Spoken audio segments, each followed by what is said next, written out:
नमस्कार। साथ नेहा दुबे। बुलेटिन की शुरुआत करते हैं। देश के प्रधानमंत्री नरेंद्र मोदी आज आंध्र प्रदेश के लिए नई सौगात लाने वाले हैं। आंध्र प्रदेश में आज प्रधानमंत्री मोदी दौरा करेंगे और 2 लाख करोड़ रुपए के से ज्यादा के जो प्रोजेक्ट है उनका आधारशिला रखेंगे। आंध्र प्रदेश में प्रधानमंत्री विशाखापट्टनम के पास पुदिमदका में अत्याधुनिक NTPC green energy limited green hydrogen hub project की आधारशिला रखेंगे, जो राष्ट्रीय हरित हाइड्रोजन मिशन के तहत पहला ग्रीन हाइड्रोजन हब है। प्रधानमंत्री मोदी आंध्र प्रदेश में 19,500 करोड़ रुपए से अधिक की लागत वाली विभिन्न रेलवे और सड़क प्रोजेक्ट को राष्ट्र को समर्पित करेंगे। कुछ की आधारशिला रखेंगे और उद्घाटन करेंगे, जिसमें विशाखापट्टनम में दक्षिण तटीय रेलवे मुख्यालय की आधारशिला रखना और विभिन्न अन्य प्रोजेक्ट शामिल है। ये प्रोजेक्ट भीड़ भाड़ को कम करेंगे और साथ ही कनेक्टिविटी में सुधार करेंगे।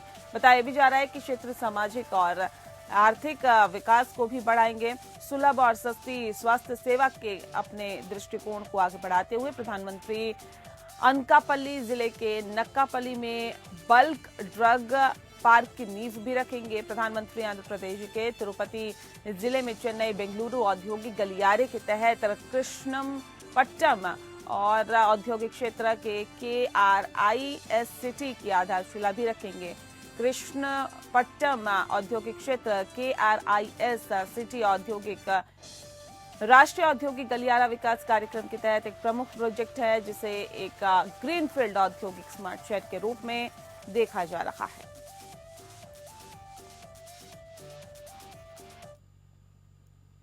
वह देश में आपको बता दें कि दिल्ली के अंदर विधानसभा चुनाव का ऐलान होते ही यहां का तापमान अचानक से बढ़ गया है। ऊपर से सत्तारूढ़ आम आदमी पार्टी ने मंगलवार को ये दावा किया है कि मुख्यमंत्री आतिशी को उनके सरकारी आवास से बाहर कर दिया है और चुनावी माहौल को और ज्यादा तेज कर दिया है। हालांकि आधिकारिक सूत्रों ने आपके दावे को सिरे से खारिज कर दिया है।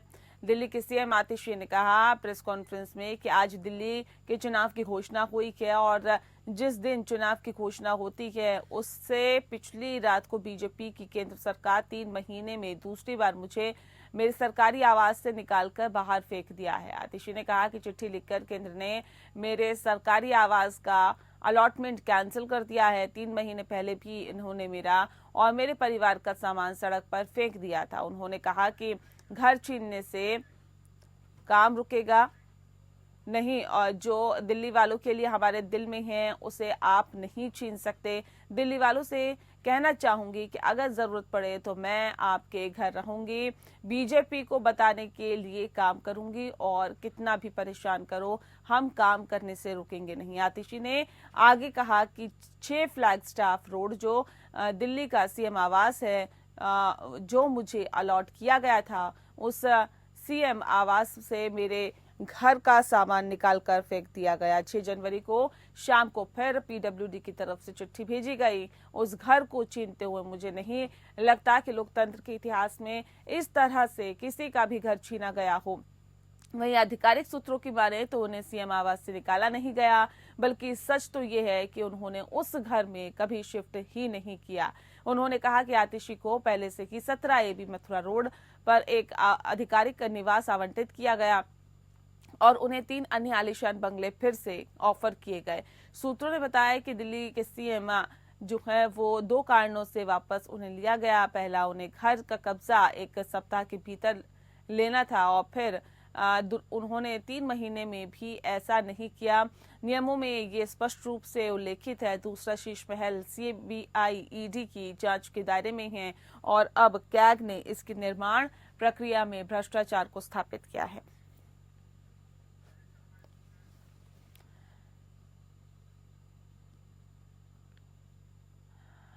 और ज्यादा जानकारी के साथ इनपुट है राजीव शर्मा इस वक्त हमारे साथ फोन लाइन पे जुड़ गए हैं।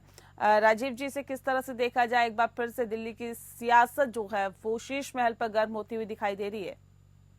जी, ये पॉलिटिकल स्टंट है मेरा, क्योंकि जिस सीएम के बंगले में संजय सिंह मीडिया वालों को ले जाने के लिए की बात कर रहे हैं, वो इस समय पीडब्ल्यूडी के कब्जे में है, जिसकी चाबी पीडब्ल्यूडी के पास में है। और पीडब्ल्यूडी ने कहा है कि इस पर ईडी और सीबीआई की जांच चल रही है और कैग ने भी इस पर सवाल उठा दिए हैं। तो चूंकि अब ये बंगला केवल बंगला नहीं रह गया, ये एक जांच का विषय बन गया है और जो भी विषय जांच का होता है उसमें किसी बाहरी व्यक्ति की दखलंदाजी नहीं हो सकती। इसलिए सीएम आतिशी से इसका ऑफर लेटर वापस लिया गया। सीएम आतिशी इस बंगले में कभी रहने ही नहीं गई, क्योंकि सीएम आतिशी जानती थी अगर वो इस बंगले में रहने जाएंगी तो उससे अरविंद केजरीवाल नाराज हो जाएंगे। एक चीज और भी है कि पीडब्ल्यूडी ने आतिशी को 2 बंगले और ऑफर किए थे, जिसमें से एक है बंगला नंबर 2, 8 राजनिवास लेन, सिविल लाइंस, और दूसरा बंगला है बंगला नंबर 115 अंसारी रोड, दरियागंज, नई दिल्ली। इन दोनों के भी ऑफर दिए गए थे। चूंकि ये चुनाव आ चुके हैं तो ये पॉलिटिकल स्टंट है और ये बार बार आतिशी ये कह रही है कि उन्हें उनके सरकारी आवास से 6 फ्लैग स्टाफ रूट से निकाल के फेंक दिया गया। वो भाषा और इसी शब्दावली सिर्फ इसलिए इस्तेमाल कर रही हैं ताकि जो दिल्ली का आम वोटर है, दिल्ली का वो वोटर जो बहुत ज्यादा खबरों की छिद्रान्वेषण नहीं करता है, जिसको नहीं मालूम है कि उन्हें 3-3 बंगले दिए गए हैं, उसमें उसके बाद भी वो उनमें रहने नहीं गई हैं, जो ये बात नहीं जानता, उनको भ्रमित करने के लिए और ये बताने के लिए कि चूंकि केंद्र में बीजेपी सरकार बैठी है, बीजेपी सरकार के यहाँ एलजी है और बीजेपी सरकार एलजी के मार्फत उन्हें प्रताड़ित कर रहे हैं, इस बात को साबित करने के लिए सीएम आतिशी और सांसद संजय सिंह और संयोजक अरविंद केजरीवाल एक पॉलिटिकल स्टंट खेल रहे हैं। जी, बहुत शुक्रिया आपका राजीव जी, इस खबर पर तमाम अपडेट हम तक पहुंचाने के लिए। वहीं यूपी की चर्चित मिल्कीपुर सीट के लिए उपचुनाव का बिगुल बज चुका है। यहां 5 फरवरी को वोटिंग और 8 फरवरी को नतीजों का ऐलान होगा। बता दें कि भाजपा को यहां हिसाब बराबर करने की चुनौती है, तो सपा को सीट बचाने के लिए पूरी ताकत लगानी होगी। अब बाजी किसके हाथ लगेगी ये तो 8 फरवरी को ही पता चल सकेगा, लेकिन ये चुनाव योगी और अखिलेश यादव के नाक का सवाल बन गया है। बता दें आपको कि जनवरी 2024 में राम मंदिर के उद्घाटन के बाद लोकसभा चुनाव में भाजपा अयोध्या सीट हार गई और सपा ने इसे धर्मनिरपेक्षता की जीत बताते हुए खूब प्रचारित किया। लोकसभा में भी यहां से जीते सपा सांसद अवधेश प्रसाद को सपा अध्यक्ष अखिलेश यादव ने अपने साथ ही बैठने की व्यवस्था की। मिल्कीपुर सीट अवधेश प्रसाद के सांसद चुने जाने के कारण ही रिक्त हुई है। उधर हाल ही में यूपी की 9 विधानसभा सीटों के उपचुनाव में भाजपा 7 सीटें जीत गई, सपा के हिस्से 2 सीटें ही आई। अब मिल्कीपुर के उपचुनाव में सपा और भाजपा दोनों ही दल अपनी पूरी ताकत लगा रहे हैं। भाजपा नेतृत्व की कोशिश रहेगी कि इस सीट को जीतकर अयोध्या में भाजपा की स्थिति मजबूत करने का एक संकेत दिया जाए, एक संदेश दिया जाए और दुनिया में ये संदेश जाए। तो वहीं सपा भी इसे फिर से जीतने की एडी चोटी के जोर भी यहां पर लगा रही है। अखिलेश यादव चाहते हैं कि अधिक से अधिक सीटें, यानी कि अधिक से अधिक राष्ट्रीय और अंतर्राष्ट्रीय मीडिया के जो लोग हैं यहां पर आए। और अखिलेश ने पिछले उपचुनाव में भारी गड़बड़ियों का आरोप लगाया था। उनका कहना है कि मीडिया के जमावड़े से सरकार प्रशासन की मदद से गड़बड़ियां नहीं कर पाएगी।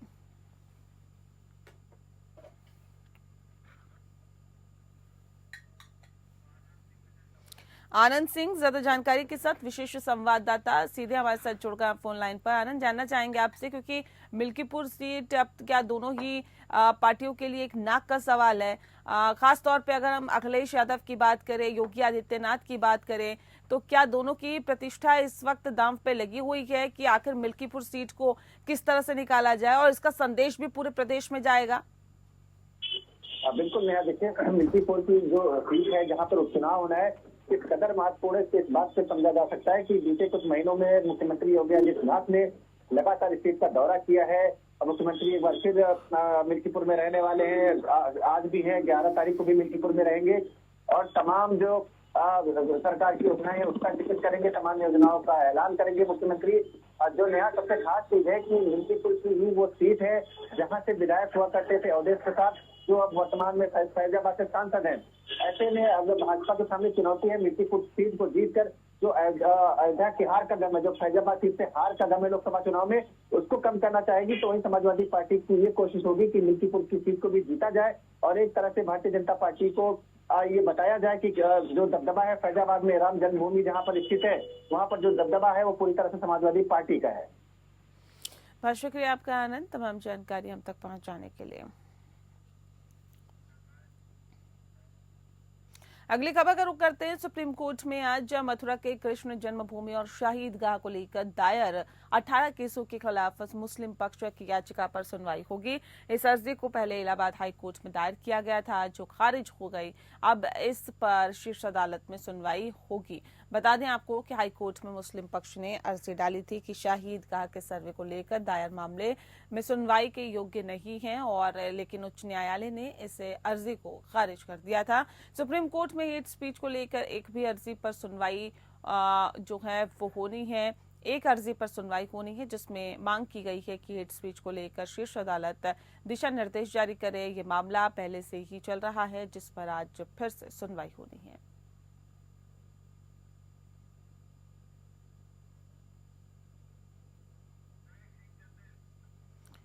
तो बता दें आपको कि आज फिर से इस पूरे मसले पर सुनवाई होनी है, और ये सुनवाई बेहद अहम मानी जा रही है।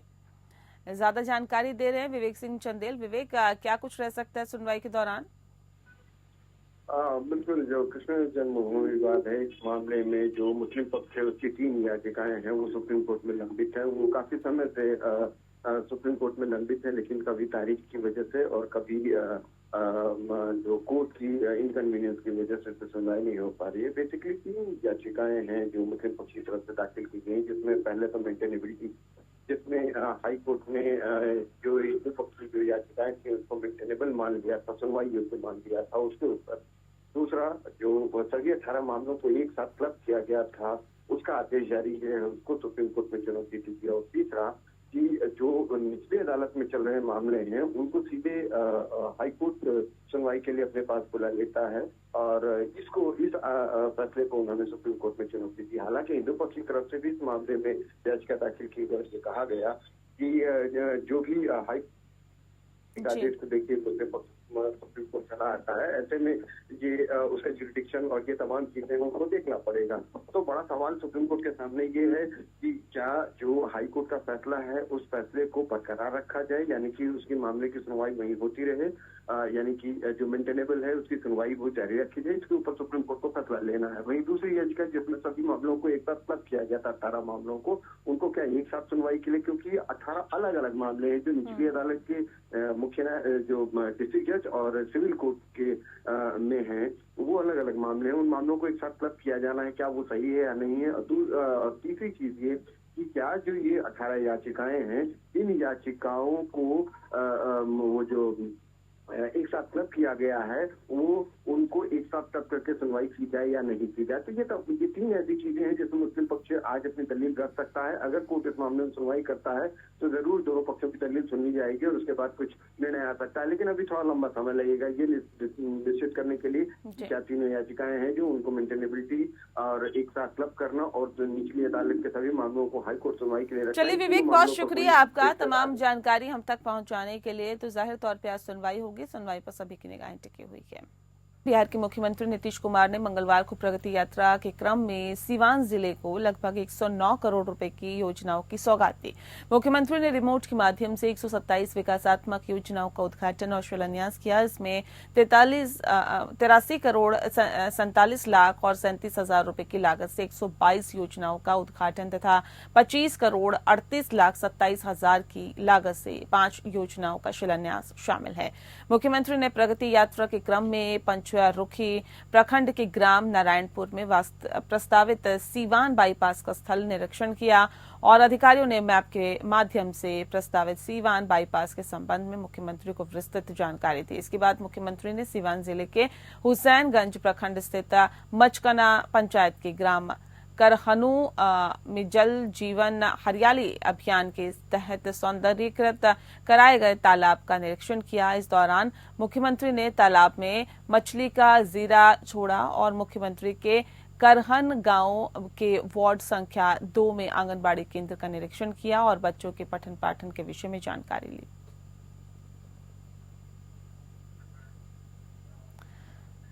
पूर्णिया से सांसद पप्पू यादव ने पिछले महीने हुई बीपीएससी 70वीं पीटी परीक्षा में अनियमितता का आरोप लगाते हुए 12 जनवरी को बिहार बंद करने का ऐलान किया है।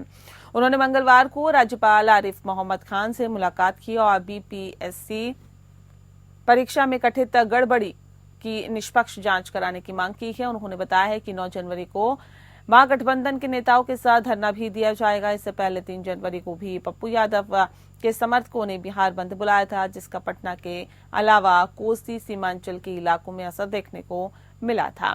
सांसद पप्पू यादव ने मंगलवार को पटना में मीडिया से बातचीत में कहा है कि राज्यपाल आरिफ मोहम्मद खान ने बहुत खुले दिमाग से हमारी बातों को सुना और समझा है। उन्होंने बीपीएससी अभ्यर्थियों के साथ अन्याय नहीं होने का भरोसा दिलाया, साथ ही उच्च स्तरीय जांच की भी बात स्वीकार की है। पप्पू यादव ने बीपीएससी परीक्षा मामले पर अनशन कर रहे जन सुराज्य के प्रमुख प्रशांत किशोर को आड़े हाथों लिया। सांसद ने पीके पर बीपीएससी के मुद्दे का राजनीतिकरण करने का आरोप लगाया। उन्होंने कहा कि प्रशांत किशोर ने बीपीएससी के मुद्दे को गायब यानी कि खत्म कर दिया है। वे सिर्फ अपने चेहरे की राजनीति कर रहे हैं। पप्पू यादव ने पीके को सलाह दी है कि वे छात्रों को आंदोलन करने के दें और उनके आंदोलन को खत्म न करें। साहब से हम लोगों ने इस साल में जितने 4-4, 5-5 पेपर लीक आउट हुए उसके मुद्दों पर हम लोगों ने जांच किया और बीपीएससी के मुद्दों को बृहद रूप से जांच का मुद्दा है, उसको हमने कहा कि आप इसको देखिए। और मेरा आग्रह था उनसे कि जिनसे भी बात करना पड़े, उन्होंने कहा निश्चित रूप से बच्चों के भविष्य के साथ खिलवाड़ नहीं होगा, केस भी नहीं होंगे। मुझको लगता है मैंने जो लोग इसमें इन्वॉल्व है उसकी संपत्ति की जांच की मांग उठाई है। मैंने संजीव जो सिपाही भर्ती है उसके परिवार का फोटो किसके साथ साथ है उसकी भी बात मैंने उनसे आग्रह की है। अगली खबर का रुख करते हैं और अब बात करते हैं बाबा साहब भीमराव अंबेडकर की। इनको लेकर चल रखे इन दिनों सियासत के बीच बीजेपी ने संविधान गौरव अभियान चलाने का फैसला लिया है। बता दें कि इसके जरिए भाजपा नेता की आम जनता तक बाबा साहब डॉक्टर भीमराव अंबेडकर के संघर्ष, संविधान निर्माण और कांग्रेस के द्वारा किए गए उनके साथ हुए छल को पहुंचाने का काम करेगी। यह संविधान गौरव अभियान 11 जनवरी से 25 जनवरी 2025 तक चलेगा। बीजेपी नेता अमर कुमार बाउरी ने भाजपा प्रदेश कार्यालय में मीडिया कर्मियों को संबोधित करते हुए कहा कि बाबा साहब डॉक्टर भीमराव अंबेडकर के संविधान का ही फल है कि आज शीर्ष पायदान पर देश की एक आदिवासी महिला विराजमान है, वहीं चाय बेचने वाला एक व्यक्ति प्रधानमंत्री के रूप में जन सेवा कर रहा है। भारत को महान बनाने में संविधान की महत्वपूर्ण भूमिका रही है, लेकिन आज भी बाबा साहब भीमराव अंबेडकर के विचार समाज के बीच नहीं गए हैं। भारतीय जनता पार्टी बाबा साहब के लक्ष्य को देश के अंतिम पायदान तक पहुंचाने का काम भी इस अभियान के माध्यम से करेगी। उन्होंने कहा कि संविधान निर्माण के समय की सभी घटनाओं की जानकारी देश की जनता को होनी चाहिए। बीजेपी नेता अमर बाउरी ने कहा है कि संविधान निर्माण के समय कांग्रेस ने धर्म आधारित आरक्षण पर जोर दिया था, लेकिन बाबा साहब ने देश के प्रत्येक व्यक्ति को समान अधिकार दिया। कांग्रेस ने जवाहरलाल नेहरू, इंदिरा गांधी को उनके जीवित समय में ही भारत रत्न की उपाधि दे दी, लेकिन बाबा साहब को इस उपाधि से वंचित रखा। वहीं मरणोपरांत उन्हें नई दिल्ली में 2 गज जमीन भी नसीब नहीं होने दी। बीजेपी नेता ने कहा कि बाबा साहब ने कश्मीर में धारा 370 का विरोध किया था। ऐसी कई घटनाएं हैं जो आम जनता के बीच जानी चाहिए। इसीलिए भारतीय जनता पार्टी पूरे देश में मंडल स्तर तक जाकर बाबा साहब भीमराव अंबेडकर के उन सभी अनुच्छेद, उनके लक्ष्य और उनकी नीति सिद्धांतों को बताने का काम करेगी। आपको बताया गया कि पार्टी की तरफ से देश के संविधान के लागू हुए 75 गौरवशाली वर्ष के पूर्ण होने पर संविधान गौरव अभियान संपूर्ण देश में 11 जनवरी से लेकर 25 जनवरी तक एक उत्सव के रूप में मनाने का निर्णय हुआ है। भारतीय लोकतंत्र की जो आधार बिंदु है वो हमारा संविधान है और विश्व के इस सबसे बड़े लोकतंत्र को, इस गणतंत्र को आज सफलतापूर्वक विश्व की 5वीं अर्थव्यवस्था बनने का गौरव प्राप्त हुआ है तो ये संविधान है। वह भारत के पूर्व प्रधानमंत्री एच.डी. देवेगौड़ा 2 दिनों के प्रवास पर देवघर पहुंचे हैं, जहां पर उन्होंने देवघर के बाबा मंदिर एवं बासुकीनाथ मंदिर में पूजा अर्चना की और सोमवार को पूजा अर्चना करने के बाद मंगलवार को उन्होंने पत्रकारों से बातचीत की।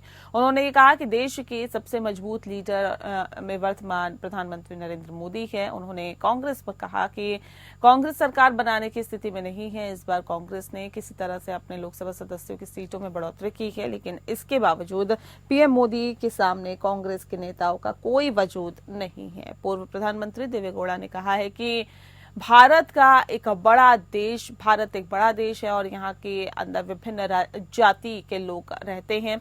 सभी जाति के लोग आज पीएम मोदी को पसंद करते हैं, इसीलिए प्रधानमंत्री मोदी देश के सबसे मजबूत नेता हैं। उन्होंने कहा कि 40 पार्टियां कांग्रेस का साथ दे रही है, उसके बावजूद भी कांग्रेस सरकार बनाने में सफल नहीं हो पाई है। इसका मतलब है कि कांग्रेस को लोग पसंद नहीं कर रहे हैं। वहीं वर्तमान में उन्होंने सीधे सीधे प्रधानमंत्री नरेंद्र मोदी को लोकप्रिय नेता बताया और उन्होंने कहा कि चंद्रबाबू नायडू और नीतीश कुमार जैसे नेताओं ने सही निर्णय लिया है और मोदी का साथ देकर देश के कल्याण में अहम योगदान निभाया है। पूर्व प्रधानमंत्री देवेगौड़ा वर्ष 1996 से वर्ष 1997 तक देश के प्रधानमंत्री रह चुके हैं। वर्तमान में उनकी party Janata Dal secular Bharatiya Janata party के साथ मिलकर सरकार में शामिल है।